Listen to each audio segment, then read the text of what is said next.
Assalamualaikum warahmatullahi wabarakatuh.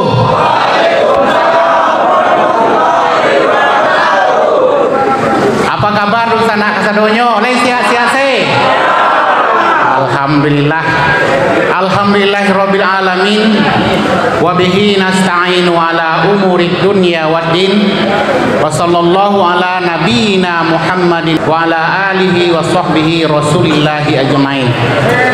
Asyhadu an la ilaha illallah wahdahu la syarikalah wa asyhadu anna Muhammadan abduhu wa rasuluh la nabiyya ba'dah.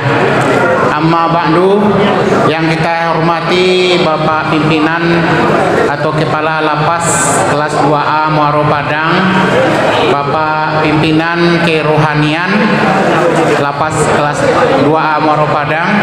Seterusnya, pada kesempatan pagi hari ini kami dari kantor wilayah Kementerian Agama Provinsi Sumatera Barat bersama Al Ustadz Raplis SAG, saya sendiri Dasril Pintu Basa. Pada kesempatan pagi hari ini kita acaranya dalam tajuk tausiah atau ceramah agama. Baiklah, kita awali dengan membaca Bismillahirrahmanirrahim. Untuk selanjutnya kita persilahkan kepada Al Ustadz Raples SAG untuk memberikan tausiah di hadapan kita bersama.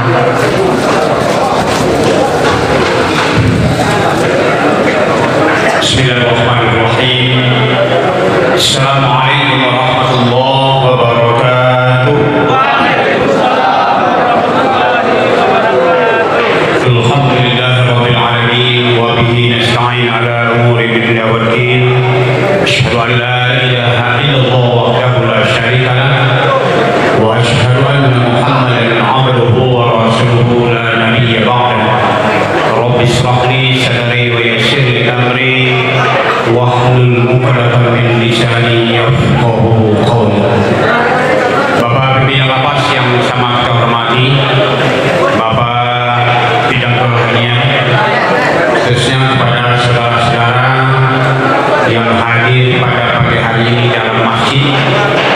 Pertama, kita bersyukur kepada Allah Subhanahu wa taala dengan izinnya pada pagi hari menjelang siang ini kita dapat dipertemukan oleh Allah dalam rangka bimbingan ibadah. Insyaallah sebentar lagi akan kita sampaikan. Kemudian selawat dan salam kepada Rasulullah sallallahu alaihi wasallam. Allahumma shalli ala Muhammad wa ala ali Muhammad. Pada pagi hari ini kami dari Kanwil Kementerian Agama Provinsi Sumatera Barat hanya datang 2 orang karena teman-teman yang lain ada yang dinas luar, ada yang sibuk di kantor dengan pekerjaan. Makanya setiap minggu yang keempat ini kita berikan materi tentang masalah bimbingan ibadah.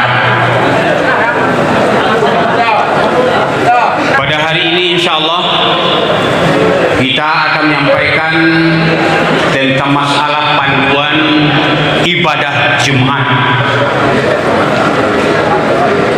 Kita ketahui di dalam Al-Quran itu banyak sekali perintah Allah tentang masalah ibadah salat. Salah satu di antaranya dalam surah Al-Baqarah, Bismillahirrahmanirrahim. Ya ayyuhalladzina amanu aqimis shalah wa atuz zakah warka'u ma'ar raki'in. Wahai orang-orang yang beriman, dirikanlah salat, tunaikanlah zakat, dan rukuklah bersama orang-orang yang rukuk. Ibadah salat itu ada ibadah yang mahdoh dan ada yang ghairu mahdoh. Kalau bahasa awaknya mahdoh itu yang diwajibkan dan ghairu mahdoh yang disunatkan. Jadi ada salat wajib, ada salat sunat. Salat yang 5 waktu itu namanya salat wajib. Kalau fardu namanya fardu ain. Apa itu fardu ain? Barangkali sudah pernah kita sampaikan apa yang maksud dengan fardu ain. Lihat yang masih ingat. Bagi saudara-saudara yang hadir hari ini, apa yang maksud dengan fardu ain? Yo fardu dua. Ada namanya fardu ain, ada fardu kifayah. Silakan Pak.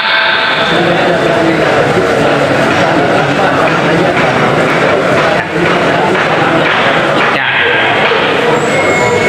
Mudah saja kita untuk membedakan antara fardu ain dan fardu kifayah. Kalau fardu ain itu kewajiban pribadi, tidak bisa diwakilkan ke orang lain mengajuannya doh. Mulai sholat subuh sampai sholat isya itu tidak bisa diwakilkan ke orang lain. Artinya apa? Kalau kita tidak mengajukan, kita sendiri yang berdosa. Itu yang fardu ain. Sholat subuh nak kerja kerajuan tadi pagi doh, awak sendiri yang berdosa, orang lain tak berdosa doh. Maka kewajiban pribadi atau fardu ain. Ain itu menunjuk kepada awak. Artinya apa? Kewajiban masing-masing awak. Itu fardu ain. Kalau fardu kifayah, kewajiban bersama. Contoh, ada orang yang meninggal dunia, nah mengaryukan ganda keseluruhan orang. Ada wakilnya saja cukup. 3 orang memandikan jenazah itu, maka orang banyak yang lainnya sudah terlepas dari dosanya. Itu yang fardu kifayah. Jadi kewajiban bersama. Tentang masalah fardu ain atau kewajiban pribadi, ada namanya salat 5 waktu. Selain salat 5 waktu, ada namanya salat Jumat. Salat Jumat ini kewajiban pribadi. Maka perlu barangkali kita ulang-ulang kok adonan talupo untuk mengingat-ingatkan siapa saja, apa saja syarat salat Jumat itu. Kita ke salat Jumat, apa syaratnya? Yang pertama adalah orangnya Islam. Jelas orang yang tidak Islam tentu dia tidak akan salat. Yang kedua adalah balik. Tandonyo balik. Kalau bagi laki-laki anak ABG, kata orang kini anak baru gadang. Kalau laki-laki bermimpi basahnya, itulah artinya balik. Kalau wanita dia sudah datang menstruasi, itu tandanya dia sudah balik. Kalau anak-anak kini, remaja-remaja kini, kadang-kadang alu masuk SMP nyola balik. Karena apa? Banyak yang memicu untuk cepat balik. Android ini sangat berbahaya bagi remaja kalau tidak bisa menggunakan dengan baik. Karena di dalamnya cukup ada semuanya, dunia ada di dalamnya. Maka tidak heran kita anak-anak SD ada yang nyola balik. Kalau orang-orang dulu SMP baru nyola balik. Kalau tidak ini SD saja kelas 6 SD nyola balik. Karena apa? Dirangsang oleh media massa, ya, media elektronik dan segala macamnya, mempercepat dia menjadi orang balik. Jadi tanda balik itu kalau laki-laki sudah bermimpi basah, dan kalau bagi perempuan itu sudah ada menstruasi, itu baru dikatakan balik. Kemudian yang ketiga, berakal, sehat. Jadi orang yang salat Jumat konya wajibnya salat kalau akalnya sehat. Makanya orang gila tu nak wajibnya salat karena akalnya tidak sehat. Agama itu ada bagi orang yang berakal, tidak ada agama bagi orang yang tidak berakal. Dalam tanda kutip, orang yang berakal sehat. Jadi kalau ada orang gila yang tidak salat, itulah jaleh gila karena otaknya tidak selesai. Tapi kalau ada akal kita sehat, orang Islam tidak ada salat. Apa kira-kira? Tentu ada namanya mafhum mukhalafahnya. Buat itu kalau tidak salat awak. Makanya akal ini sangat berperan. Membedakannya kita dengan binatang adalah akal. Kalau tidak ada akal, awaklah sama wajib binatang. Makanya akal diberikan Allah diletakkan di kepala paling atas. Maka kepala kau sangat berharga supaya kita terhindar pada apa-apa yang tidak diinginkan. Ini kan ada namanya helm kalau orang berkena itu untuk menghindari supaya ini jangan sampai terbentur. Kan di kepala itu ada yang namanya akal dan ada namanya otak. Itulah yang dilindungi. Kemudian yang keempat, laki-laki. Kemudian yang berikutnya, salat, ya. Orang yang salat Jumat itu wajib kalau badannya sehat. Jadi kalau sakit awak tidak bisa salat, ya, tidak bisa keluar untuk hadir salat ke masjid ini, boleh salat dulu di kamar sendiri, boleh. Dalam arti kata apa? Kalau badan kita sakit, kita sehat, tidak ada halangan sama sekali, maka tunaikanlah salat Jumat. Kemudian yang keenam adalah menetap. Artinya apa? Kita yang tinggal di LP ini tentu kita tidak kemana-mana, tentu wajib kita laksanakan ibadah Jumat. Itu diantara syarat wajib salat Jumat. Kemudian yang kedua, nanti kita lihat apa di antaranya yang tidak yang sunat kita lakukan ketika salat Jumat. Yang pertama, ketika kita mau pergi Jumat itu sebagus mandi terlebih dahulu. Kita bersihkan tubuh kita. Karena yang namanya tubuh manusia ko ndak ada kotoran loh. Sia saja diri awak. Oh ambo, ndak ada kotoran awak. Bukan manusia kalau tidak ada kotoran. Malaikat juga pernah ada kotoran apa? Ada hadas, ada najis di badan wako. Apa itu hadas? Dulu sudah pernah kita sampaikan, sesuatu yang datang baik dari dalam badan awak itu hadas. Makanya ada hadas kecil, ada hadas besar. Ya, hadas kecil itu contohnya buang angin awak. Itu lebih hadas awak tu. Makanya sebelum kita sholat, kita berwudu terlebih dahulu, kita bersuci terlebih dahulu. Maka sebagusnya mandilah terlebih dahulu sebelum kita pergi salat Jumat. Kemudian yang kedua,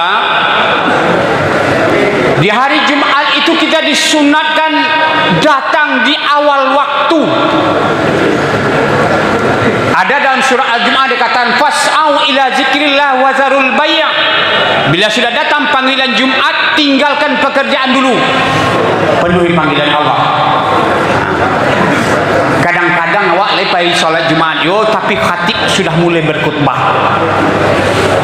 Kalau khatib dah mulai berkhutbah baru kita datang, kita tidak termasuk lagi dalam catatan malaikat. Karena orang yang datang salat Jumat itu dicatat oleh malaikat. Begitu khatib sudah naik ke atas mimbar, sudah mulai berkhutbah, kita baru datang, tidak masuk dalam catatan malaikat.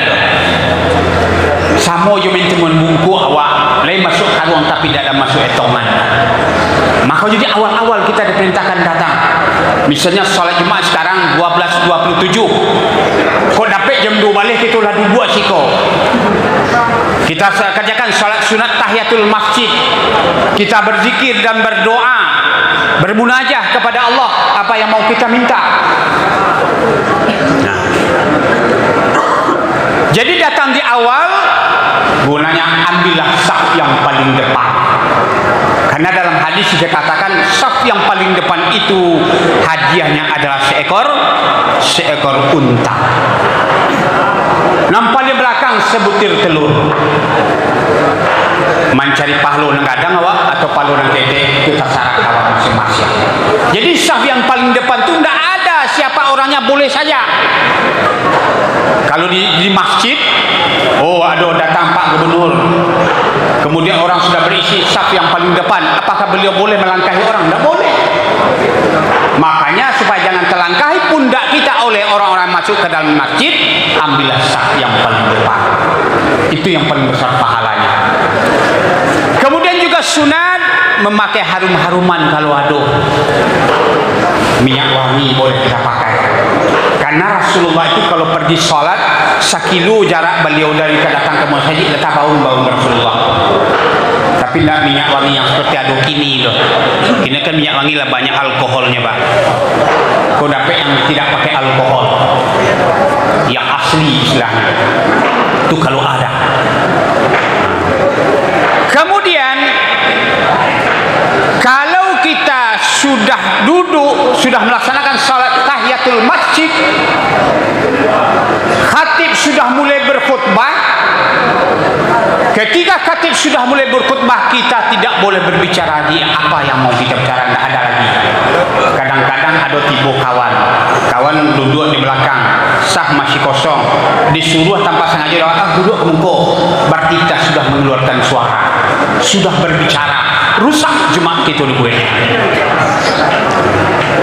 Apalagi kalau kita ngomong dan segala macamnya, berbicara yang hal-hal yang tidak berguna.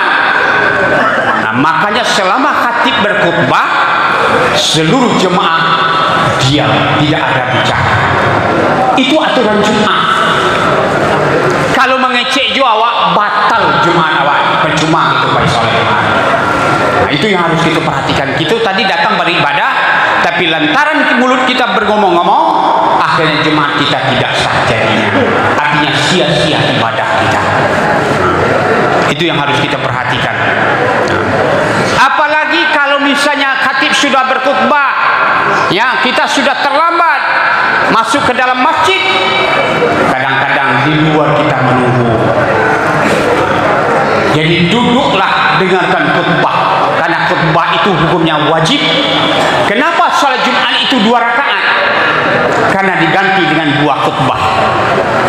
Sebenarnya kan salat zuhur itu kan 4 rakaat, diganti dengan 2 rakaat khutbah, 2 rakaat salat pengganti salat zuhur namanya. Jadi kalau gitulah talambe, ya kita tidak lagi dalam catatan malaikat, rugi ya Wak. Maka datanglah ke masjid sebelum khatib naik mimbar. Saudara-saudaraku yang berbahagia, lalu selama berkhutbah kita tidak boleh ngomong, tidak boleh kita mengecek, tidak boleh kita mau tak bahasa orang Minangnya. Kita dengarkan, karena disampaikan oleh khatib itu adalah mau'izah. Apa itu mau'izah? Pelajaran. Ya, kadang-kadang yang tidak pernah kita dengar, ketika khatib berkhutbah kita dapatkan ilmu itu. Oleh sebab itu aturan-aturan Jumat, kalau kita sudah melaksanakan ibadah Jumat harus kita taati. Sami'na wa ata'na, kita dengar dan kita taati. Kemudian ada lagi, kadang-kadang ada orang terlambat, khatib sudah mulai berkhutbah, dia datang. Apakah perlu salat sunat? Kalau khatiblah berkhutbah, tidak perlu salat sunat awal, duduk saya langsung dengarkan khatib menyampaikan khutbah. Kalau di zaman Rasulullah memang ada dulu. Karena apa? Itu mengingatkan kepada kita, setiap kita masuk ke dalam masjid, kita laksanakan salat sunat tahiyatul masjid, menghormati rumah Allah. Tapi ketika salat Jumat, karena khatib sudah berkhutbah, maka salat sunat itu tidak perlu untuk kita lakukan. Dengarkan khutbah yang disampaikan oleh khatib. Tapi kalau lalu naik, khatib katanya silakan salat sunat tahiyatul masjid 2 rakaat. Itu aturan-aturan yang harus kita ketahui dalam melaksanakan ibadah Jumat. Khutbah Jumat 2. Maka ada setelah selesai khutbah yang pertama, apa kata khatib? Fa'tabiru ya ulil absar. Ini 2. Kemudian dia berdiri lagi, kemudian berkhutbah lagi. Itu namanya khutbah yang kedua. Ada yang dengan bahasa Arab semua, ada yang bercampur dengan bahasa Indonesia. Khutbah yang kedua. Lalu setelah kita selesai berkhutbah khatib, kita sholat berjemaah. Ketika sholat berjemaah itu harus kita perhatikan bagaimana posisi orang sholat berjemaah. Kalau ada saf yang masih kosong, tanpa ada perintah kita isi, kita penuhkan saf itu. Tidak perlu kita dikomandokan, dengan kesadaran kita penuhi. Karena apa? Kalau ada saf yang kosong, berarti terputus saf kita, tidak sah salat. Itu hal-hal yang kecil kadang-kadang sering tersepelekan, tapi itu sangat menentukan dalam melaksanakan ibadah salat Jumat. Saudara-saudaraku yang berbahagia, salat Jumat ini boleh tidak kita lakukan apabila tadi sakit. Yang kedua, dalam perjalanan. Ada seorang musafir misalnya, dia pergi dari sini ke Jakarta, pas berangkat jam 10, kalau dengan pesawat 1,5 jam, tidak juga dapat, maka boleh dia diganti dengan salat zuhur. Itu dalam keadaan darurat namanya. Jadi orang musafir itu tidak wajib salat sunat, tapi dia ganti dengan salat zuhur di mana dia berhenti. Bahkan orang-orang yang dalam perjalanan itu ada namanya jamak. Apa itu jamak? Mengumpulkan 2 salat dikerjakan dalam satu waktu. Itu jamak namanya. Ada khasar, salat yang 4 rakaat dijadikan 2. Misalnya salat zuhur 4 rakaat, menjadi 2 rakaat, itu namanya qasar. Ada namanya jamak qasar. Kalau jamak qasar itu mengumpulkan 2 salat, yang 2 salat dikerjakan dalam satu waktu, tapi rakaatnya dijadikan 2. Yang boleh dikasar itu jamak salat itu adalah, yang pertama adalah salat zuhur, yang kedua salat asar, yang ketiga salat isya. Itu yang bisa dikasar, dijadikan 2, karena jumlahnya 4 rakaat dijadikan 2. Kalau maghrib jumlahnya 3, tidak bisa dijadikan 2. Ini ilmu bagi kita. Ada jamak, ada kasar, ada namanya jamak kasar. Itu orang yang dalam perjalanan, musafir namanya. Nah, orang yang dalam perjalanan. Kalau perjalanannya itu ya betul-betul niat karena Allah Subhanahu wa taala, pulang kampung misalnya, atau merantau dan segala macamnya. Saudara-saudaraku yang berbahagia, kemudian berkenaan dengan ibadah Jumat juga, menegur teman saja tidak boleh. Kena kan niat kita elok. Kok ada lah kan sarung kawan dan sarung cabi, misalnya nampak dia awak dari belakang. Dia awak nanti berniat baik, disampaikan, sarungan cabi mah. Kan niat kita elok tuh. Tapi karena kita salat Jumat dengan ada bicara seperti itu, maka salat Jumat tidak sah. Tak perlu ditahan saja, because sudah Jumat baru disampaikan. Begitu aturan Jumat. Jadi yang berbicara di hari Jumat itu hanya satu khatib, tidak ada yang lain. Jemaah mendengarkan. Jadi fas'au ila zikrillah wa zarul bai'. Bila datang hari Jumat itu segeralah, jangan ditunda-tunda waktu. Kadang-kadang kita salat Jumat, lain salat Jumat, tapi ada penghujung waktu kita datang. Kadang-kadang kakamat saja orang baru kita masuk. Rugi ya. Tidak masuk catatan malaikat. Rugi. Lain masuk karuang ke orang tapi tidak dihitung. Karena apa? Begitu khatib sudah berkhutbah, catatan sudah disampaikan kepada Allah oleh malaikat. Inilah orang-orang yang salat Jumat. Manakah kita ambil? Tentu tergantung kepada kita semua. Kita beribadah haruslah dengan ilmu. Jadi apa yang sudah disampaikan itu bisa kita praktikkan dalam kehidupan kita sehari-hari, terutama sekali khusus pada salat Jumat. Bapak-bapak dan saudara yang saya hormati, kemudian di hari Jumat itu ada hal-hal yang sunat yang bisa kita lakukan. Kalau salat Jumat wajib, tapi khusus di hari Jumat apa yang bisa kita lakukan yang ibadah sunat? Yang pertama, bacalah di hari Jumat itu surat Al-Kahfi. Tidak ada itu tidak tahu surat Al-Kahfi. Sejarah yang ada dalam surah Al-Kahfi. Seorang pemuda yang tidur sudah 300 tahun lamanya, tapi nyorasukan hanya sehari saja dia tidur. Itu surah Al-Kahfi. Nah, bacalah surah Al-Kahfi itu. Surat Al-Kahfi itu khusus di hari Jumat disunatkan kita untuk membacanya. Kemudian yang kedua, surat Yasin. Yasin itu ada dalam ayat dikatakan wa ja'alna min baini aydihim sadda wa min khalfihim saddan fa usainahum fahum la yubsirun. Ayat ini turun ketika Rasulullah hijrah.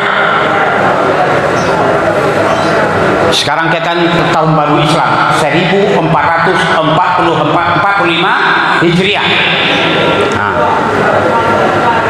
Ketika Nabi hijrah dari kota Mekah ke kota Madinah, sebelum sampai ke kota Madinah, Nabi tidur di sebuah rumah. Itu masih di kota Mekah. Beliau hijrah itu pada malam hari. Tidak ada orang hijrah siang itu, tidak ada, di malam hari. Karena rumah sudah diketahui oleh orang-orang Quraisy, dikepung oleh orang Quraisy. Berpagar betis kata orang sekarang. Ketika hari sudah jam 3 malam, Nabi turun yang dikawani oleh Abu Bakar Siddiq, mintunya. Karena Rasulullah ini ada menantu daripada Abu Bakar. Turun dari rumah. Ketika beliau turun, ayat ini diturunkan oleh Allah, wa ja'alna min baini aydihim saddan itu. Ya. Sehingga orang Quraisy yang mengepung rumah Nabi tadi, tak satu pun yang melihat Nabi. Tak nampak Nabi turun dari nyolong. Karena Allah jadikan dinding sebelah kanan, dinding sebelah kiri, depan, belakang, atas dan bawah didinding oleh Allah. Sehingga mata orang tadi tidak mencet, Nabi surangnya turun. Begitu hari hampir subuh, Nabi tidak keluar dari rumah. Lalu naiklah orang-orang Quraisy tadi ke atas rumah yang ditempati oleh Nabi. Dikiranya Nabi masih tidur. Tapi ketika mau dibuka, rupanya yang tidur bukanlah Rasulullah, tapi adalah Ali. Khalifah Ali. Lalu ditanya kepada Ali, wahai Ali, kemana Rasulullah? Rasulullah sudah turun dari jam 3 malam tadi. Jadi saudara-saudaraku, begitu Allah melindungi Nabi, tidak nampak turun Nabi di orang kafir Quraisy tadi. Ayat ini terdapat di dalam surat Yasin. Bacalah surat Yasin itu, insya Allah sesuai. Ayatnya Pak lupa, tapi di awal-awal itu kalau tidak salah ayat 10 ayat 7 Pak. Pokoknya dalam surah Yasin, wa ja'alna min baini aydihim sadda wa min khalfihim sadda faqsaynahum fahum la yubsirun. Tidak dilihat oleh orang-orang kafir Quraisy tadi. Jadi Nabi terus berjalan. Berjalan di malam hari dak tantunan ke dirabar. Dak ada cahaya semua ini, kalau di sini ada listrik dan segala macamnya. Kalau di tanah Arab tidak ada dulu listrik, gelap gulita. Sampai Nabi dengan pegang meraba-raba untuk sampai ke kota Madinah. Masuklah di suatu gua, namanya gua Sur namanya. Tempat Nabi berlindung. Malam Nabi situ sebentar dari kejaran orang kafir Quraisy, baru sampai ke Madinah. Siapa sahabat yang berhijrah di siang hari cuma satu? Umar bin Khattab orangnya. Jadi Umar bin Khattab itu dikatakan dalam sejarah beliau adalah singa padang pasir. Singa padang pasir. Orangnya bagak. Tak ada yang taluk melawan Cina. Tapi hatinya bagus. Waktu Nabi hijrah dengan pengikut beliau, tidak ada haratu yang dibawa, ada baju laki di badan yang dibawa. Tapi Umar bin Khattab ketika beliau berhijrah, membawa uang sebanyak 50 dinar. Kalau 50 dinar itu kalau diuang dengan rupiah ini 4,5 miliar. Itu yang dibawa oleh Umar. Tidak ada orang bisa kalau mengganggu beliau. Begitu tiba di kota Madinah, Nabi yang pertama kali beliau bangun adalah masjid. Itulah Masjid Quba. Masjid yang tertua di dunia sesudah Masjidil Haram dan Masjidil Aqsa. Masjid Quba. Lalu sampaikan kepada sahabat, wahai sahabat, kita mau membangun masjid. Awak tidak punya tanah di Madinah kodoh. Karena Nabi ada punya unta. Apa kata Nabi? Saya lepaskan unta ini di mana dia berhenti, berarti di sana kita membangun masjid. Dilapen untuk di Nabi. Lalu berjalan unta tadi, lalu duduk di sebuah tanah yang dimiliki oleh anak yatim ketika itu. Apa kata Rasulullah? Disinilah kita membangun masjid. Tanah lah ada, pitih tak ada untuk membangun masjid itu. Lalu menunjuklah ketika itu Umar bin Khattab, ya Rasulullah, saya punya uang sebanyak 50 dinar. Silakan pergunakan uang ini untuk membangun Masjid Quba. Jadi Umar bin Khattab itu termasuk orang yang as-sabiqul awwalun, orang yang pertama sekali masuk Islam. Dalam hadis kita temukan orang-orang yang pertama sekali akan masuk ke dalam surga itu kata Rasulullah. Bahkan dalam surah Al-Waqi'ah juga ada dikatakan adalah orang-orang yang pertama kali masuk ke dalam dunia Islam atau memeluk Islam itu sendiri. Jadi as-sabiqul awwalun itu adalah orang-orang yang pertama masuk Islam, orang yang berhijrah dengan Rasulullah ke kota Madinah. Jadi artinya apa? Membaca surat Yasin, membaca surat apa tadi? Satu lagi Al-Kahfi itu disunatkan hari Jumat. Kemudian yang ketiga, perbanyaklah selawat di hari Jumat. Apa bunyi selawat? Selawat Nabi. Allahumma sholli ala Muhammad wa ala ali Muhammad kama shallaita ala Ibrahim wa ala ali Ibrahim ila akhir sampai akhir. Barakallahu di hari Jumat itu silakan kau dapat 100 kali, alhamdulillah. Ya, kalau bisa 1000 kali lebih banyak lagi pahalanya. Karena apa? orang yang selalu berselawat kepada Rasulullah nanti di akhirat mereka akan mendapat syafaat. Apa itu syafaat? Pertolongan. Dikala matahari satu jengkal dari kepala, apakah satu jengkal menurut ukuran kita? Allahu a'lam bishawab, Allah mengetahui. Sedangkan kiri jauh matahari berapa mil dari jaraknya dari bumi. Tagak awak saja menyampan itu pusiang sekali. Ini satu jengkal dari kepala. Dikala itu Allah berikan syafaat oleh Rasulullah melalui selawat Nabi tadi. Ba'abana kapan hari dingin tarasuli kepada Allah kalau orang berselawat Nabi. Oleh sebab itu perbanyaklah di hari Jumat itu untuk selalu berdasarkan ibadah. Pertama baca surah Al-Kahfi, yang kedua baca surah Yasin, yang ketiga perbanyak selawat kepada Rasulullah sallallahu alaihi wasallam. Barangkali inilah di antara yang bisa kita sampaikan pada siang hari ini, walaupun pendek, mudah-mudahan ada barakahnya. Ada yang akan bertanya? Oke, barangkali itu saya yang sampaikan. Waduh, mungkin juga dulu, insyaallah minggu depan akan kita kembali. Banyak maaf dalam penyampaian, tersalah dan segala macamnya. Billahi taufiq wal hidayah. Assalamualaikum.